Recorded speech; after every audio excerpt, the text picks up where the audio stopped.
Hey, is this thing on? Are we recording?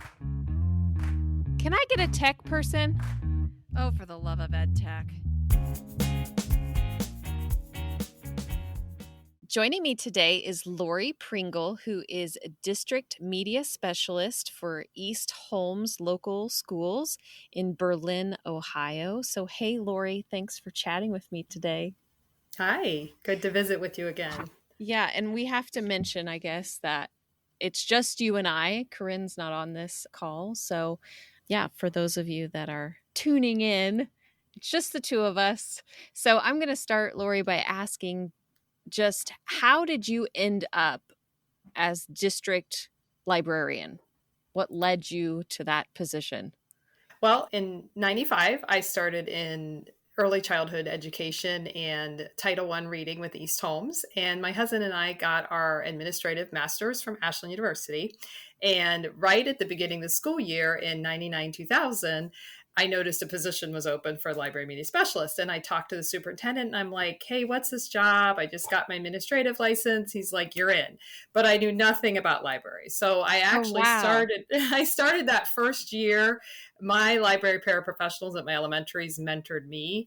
I took my classes at Kent State Okay. and began my library licensure. Because I already had an administrative license, I was able to just add the library media licensure instead of Oh, getting a nice. complete second master's. Masters. Yeah. Yeah, so that's kind of where it began. And so it was really collaboration with those library parapros and, working with those college classes and learning under those professors through my first year. And I've kind of been there ever since. This is my 24th year I just completed as a library media specialist. My home Wow. base is at Highland High and Middle School. So that's where my Okay. office is, but I facilitate and help in all 8 buildings across our district. We have about 1,500 students, a lot of Amish. So our elementaries are pretty large, lots of little community schools. But then there's only about 400 students in our high school, which is actually 7th through 12th grade at Oh, Highland. wow. That's So awesome. So, okay, as media specialist, what is your, I guess, role, like, especially in elementary, what kind of a role do you take there? Are they media aides that are in that position or? So each of our elementary buildings does have a library media paraprofessional. So they're Okay. high school diploma typically, people that just love kids and want to interact with students, and they facilitate the libraries. They also do extra duties like recess or lunch. And so Okay. I am kind of the guide on the side for them. I write up some lesson plans and do some leadership with them, giving them guidelines of what to do with library skills, technology skills, and we do the internet safety instruction for our district through our libraries. So I do that. I give them all their training and support as they become library parapros in our district and help Oh, get them nice. underway. But then I'm also at the high school collaborating in connecting with those high school teachers and being a co-teacher and doing life space experiences in the library as well.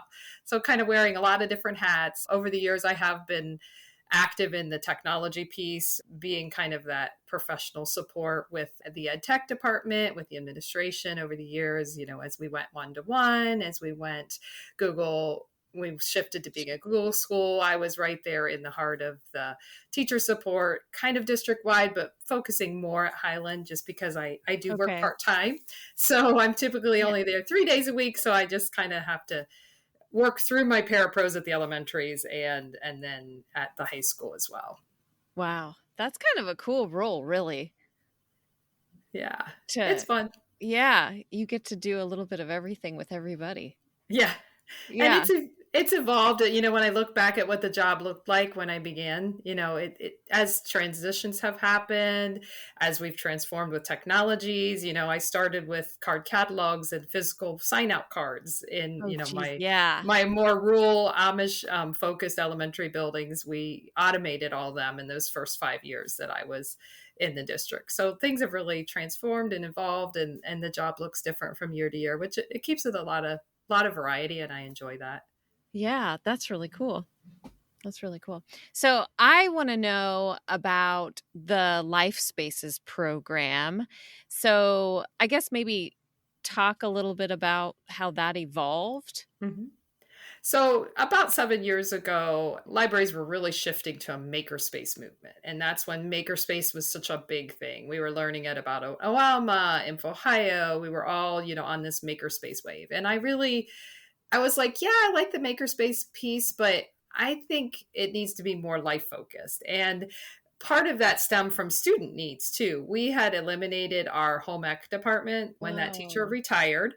So like kids were not going to get any more cooking classes, sewing classes, parenting classes. Those were all eliminated and replaced with technology classes, which were needed. But yeah. it was a big shift for our district and our students. And I kind of was like, I love the makerspace concept, but I want it to be life based and I want it to be more than just tinkering. I want it to be content specific and aligned really to what's happening in the classrooms.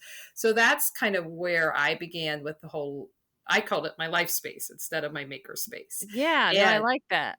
yeah, and so that's really the roots, and I also wanted to think bigger than just traditional technology. So often when we think makerspace and tech, we think computer and we think Mhm. internet, and it's like technology is so much bigger than that. So that's where I kind of the roots, I guess, of that movement. And as we kind of looked at that, I looked at my library space. I had a ton of nonfiction that was dusty and never being used. So I made my nonfiction about a third smaller by doing Okay. some weeding of, those titles that were outdated. They fit the musty kind of format. And that freed up some space in my library to put like a big circle table for collaboration. We set up some beanbag chairs, and then I moved to some IKEA kind of rockers and created kind of a space that kids could casually read. So Okay. have more of a fluent kind of space. It opened up a little bit of space for just project tables as well. And I still have nonfiction. My fiction is definitely the target. Our kids read fiction. That's where they're at. So that moved into genrifying. We genrefied our fiction section. We moved a lot of the nonfiction and the biographies that read like fiction, that Yeah.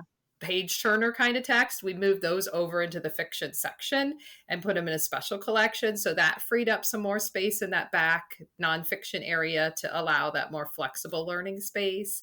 In the last couple of years, we've added a water feature that just kind of creates that piece. And that was an alumni donation. We've got a Oh, TV that cool. the TV's back in that learning space area that, the announcements feed, feature books feed, and any life space experiences can be projected there as well. So just kind of slightly transforming. It still looks very much like it did when the library was built, but a lot of, just making it more flexible, really. That's Um, cool. yeah. That's really cool. So what kinds of things are covered with life spaces? Well, and that, I've kind of gone on student need, I've gone on accessibility to materials, and that's evolved too over the last, I'd say, about 7 years. Okay. With home ec being eliminated, they had awesome Bernita sewing machines, and I am a 4-H sewing person. So I'm like, Oh, we cool. can't get rid of these machines. And so I went to the principal and he said, yeah, we could keep some of those for the library. So that was really one of my first projects I did. I had the 4 sewing machines set up in the library, and I had the students go through a licensure program. Yeah. They had to show me that they could thread the bobbin. They had to show me they could thread the machine, keep their fingers back. Those basic, just can I basic do sewing? And then I licensed them. And then I didn't have to stand with them. I knew that they Oh, weren't going to nice. break our machines. Yeah. Um, and we started out with just real simple projects. We've made like little pouches that you'd put like a gift card in, Oh, um, cute. sleep masks. A couple of the kids made like dog blankets. We made mittens one year out of just like upcycled sweaters that Oh, you basically cool. make a pair of mittens. So just kind of whatever the kids wanted to do. I actually did a repeat of the sewing here this year, and the students made tote bags. The girls all wanted to make just a simple tote bag after we did our basic pouch project to learn the basics of sewing. Oh, Um, cool. and then one of my other early life spaces, because of that home ec transition, Debbie had all kinds of knitting needles and yarn. So another Okay. phase we did was knitting, and it was probably about 5 years ago. It was before COVID. I Okay. um, I taught a few girls how to knit, and then a couple guys started joining in. And so I basically we loaned knitting needles, we loaned a wad of just random basic yarn and got them started. And some of the kids, once they learned those basic stitches, they took off and they were YouTubing and making head wraps, and they were making scarves. I did How bring the knitting back. cool. Yeah, the knitting we came back again this year. And I had a girl actually, once she learned the basics, she started making one of the big bulky blankets with the real thick yarn. Oh, And so she cool. was doing that. And, she'd come into the library during study halls and things and work on it. Over the years, we've also done cooking, basic little projects that you could do with like a microwave or a couple little toaster ovens, simple cooking projects. I've done book clubs, and those were really more student focused as well. We started out as a traditional book club, but we quickly found Okay. they then wanted to read what everybody else was reading. Oh, So yeah, that's true. so we became more of a talk about books club and recommend books to each other. And we would Oh, read the that's same, cool. yeah, we read the same genre. And then back when Google CS First was real popular and just pushed out, we did the coding, the Google CS First content where students were kind of self-paced. I set those up and they could work through those modules.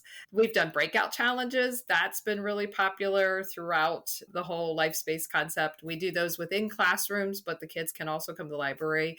We've done the virtual breakouts with Breakout EDU, but also the kits with the physical locks. And Oh, we've got, cool. yeah. And we try to tie those to content. So like a teacher is rounding up, a literacy unit or a science unit. We either create or look to find something we can build from that applies the students' knowledge in their classes, but Yeah. also gets those breakout challenge kind of thought processes moving.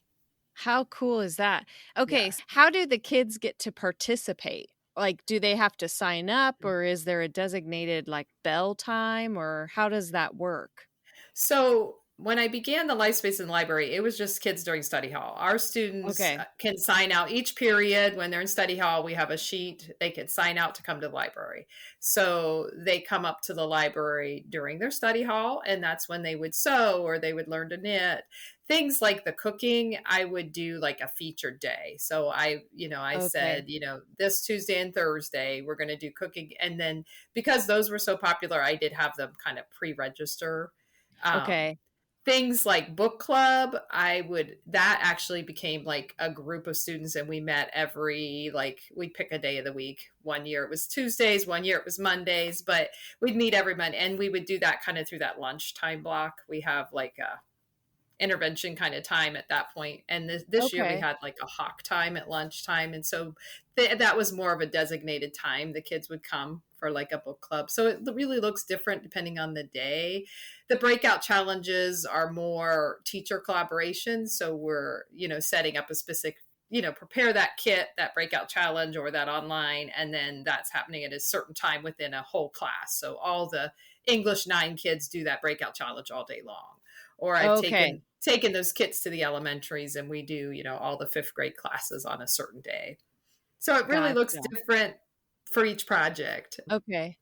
I've had 3D printers and the Cricut machines in the library. Those have happened during study halls. Students can come up. Like one year for Christmas time block, I was envisioning putting Cricut vinyl on like gifts, but the kids Yeah. quickly, they all wanted to design their own fogs. So it's like, okay, it's all right. It's still Christmas time, but my vision was gifting. And they're like, oh, Yeah. I want to put this on my phone, which that was a big hit. They all put little vinyl decals on their phone cases. Oh, that's Um, funny. some of the kids did their water bottles. So they wanted to put their name or their sport on their water bottle. And so we used and that happened during study hall. They just came up, and the days that I was there, I'd say, okay, Cricket's open, and they could come and do that. Cause usually it was a new group of kids every kid up day. So I kind of had to help facilitate to get them onto the software, doing their design, and then getting the application and process of getting that to stick properly. How cool. Have you seen, I guess, over the years, the benefit of this with students? Like, what do you think Yeah. it's done for the ones that are participating?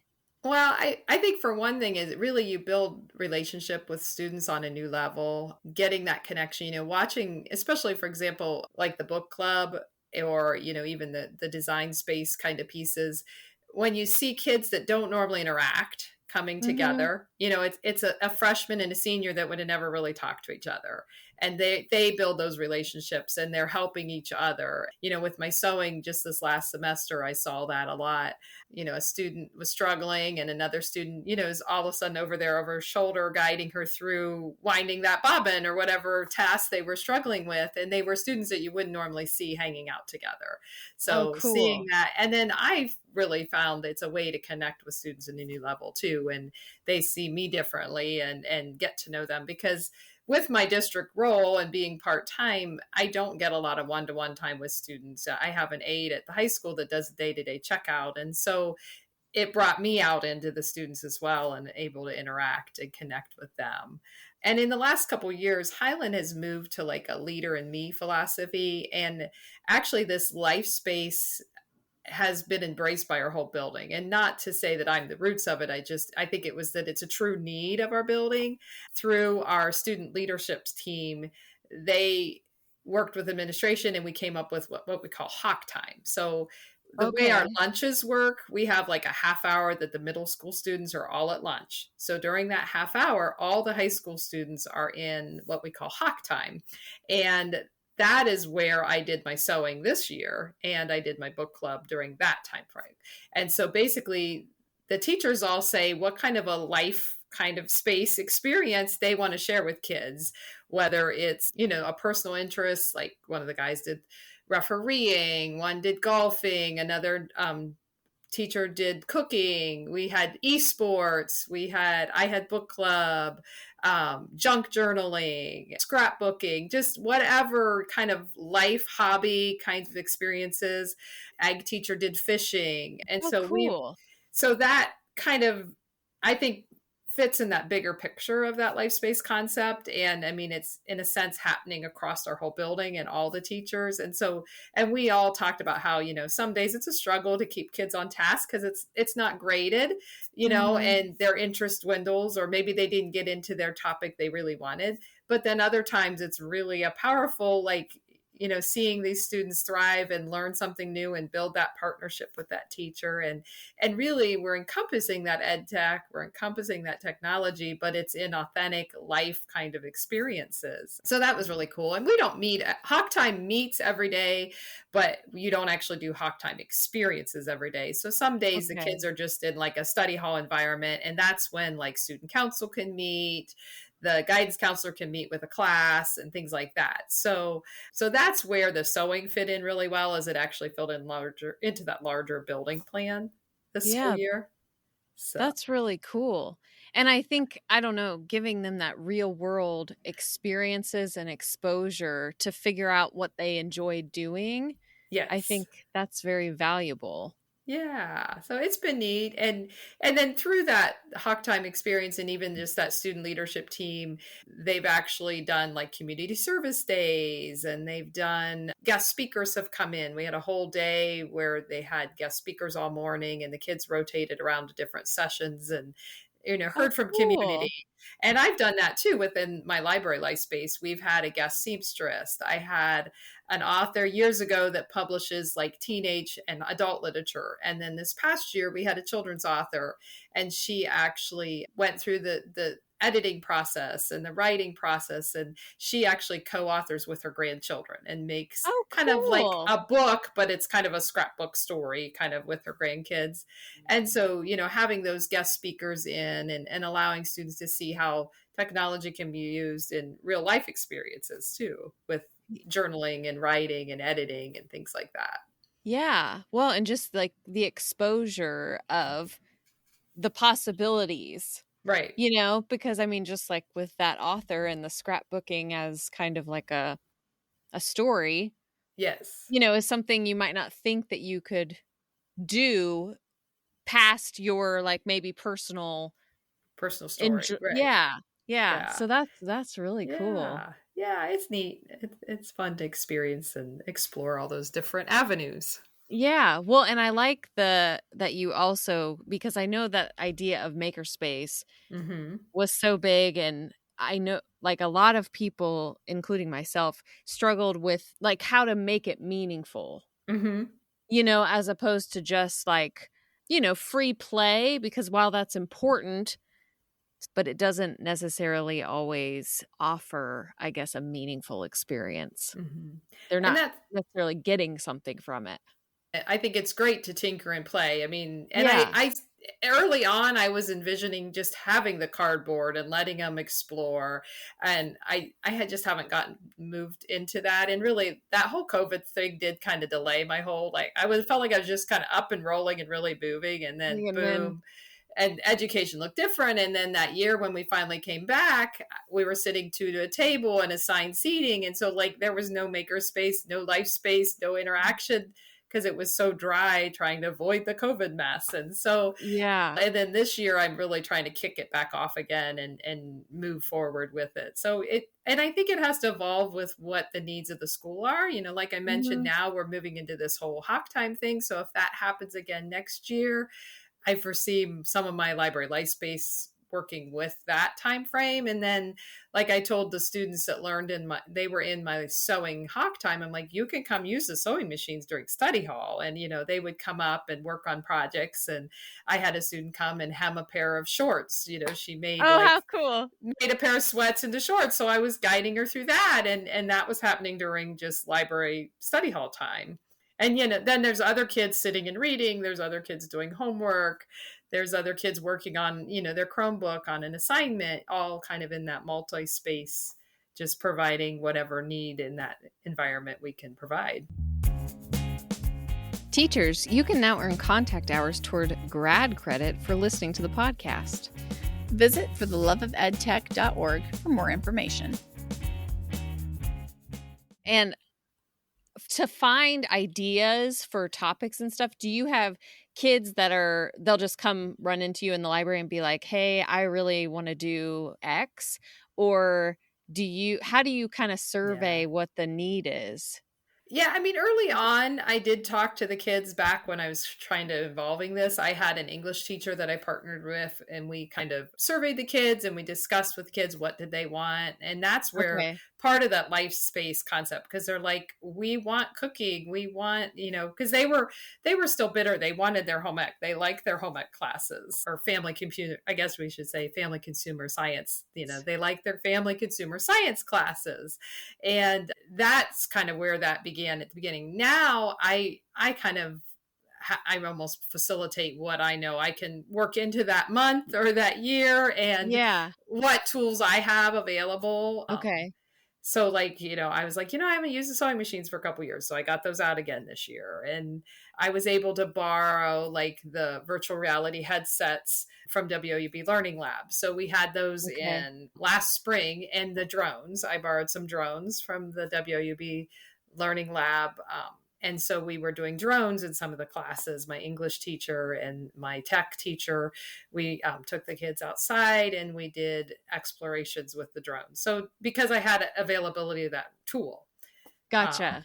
And Okay. that was great because I had students that were fluent with drones and they could kind of guide and facilitate. And I very much just laid it out as, here's a drone, here's the 101, like how you run it. You guys figure it out and explore it and see what you could do. This is the land, those most Yes. important pieces, and just let it be kind of a learning exploration and not a direct instruction environment. Yeah. Which honestly offers really great skills because, Mm-hmm. they're having to try and figure it out on their own Right. and And troubleshoot and problem solve. yes, I like to Yeah. see that collaboration between students and helping each other. And Yeah. so it really helped, it's like, well, let's figure it out. Let's look up the manual. And, because they Mhm. wanted to do something that I didn't even know. And we're like, let's figure it out. And we looked up the manual and kind of 101'd it. I know we had talked about the whole life space thing. I love that concept of it Yeah. being a life space versus, a maker space and Right. learning life skills and how it fits into everything. So, Mhm. Yeah. And I know, just looking at what I've read and keep abreast on the makerspace movement, I think it has evolved and changed, and it's looking differently than when we did roll it out 5-10 years ago. So, and I think that's what makes education so unique is we, Mhm. we learn from our past experiences, and we look at what the kids needs, we look at the school needs, and we make it work. And we just, I think that's what's so special about working in a library media center environment. It evolves with the times, and just trying to provide that safe, comfortable space that all students feel welcome, and that they're able to glean life skills, collaboration skills, learning, that whatever it is, that resource that they need, and that we can provide that and evolve with them and grow and learn with them along their journey of school. Yeah. I totally agree. I feel like in your job, there's probably never really a dull moment. Yeah, that's a lot of variety, and just Yeah. kind of which way I want to go, what focus I want to hit on. So, Yeah. yep. How cool. Well, thanks for Yeah. talking to me. Yeah, it's been fun. Thanks for listening to our For the Love of EdTech podcast. We hope you enjoyed our conversation today and learned something you can use with your own students. You can find the show notes, resources, and more at www.fortheloveofedtech.org. For Love of EdTech is produced by SOIDA, the Southwestern Ohio Instructional Technology Association, in partnership with Think TV and CET, the local PBS stations in Dayton and Cincinnati.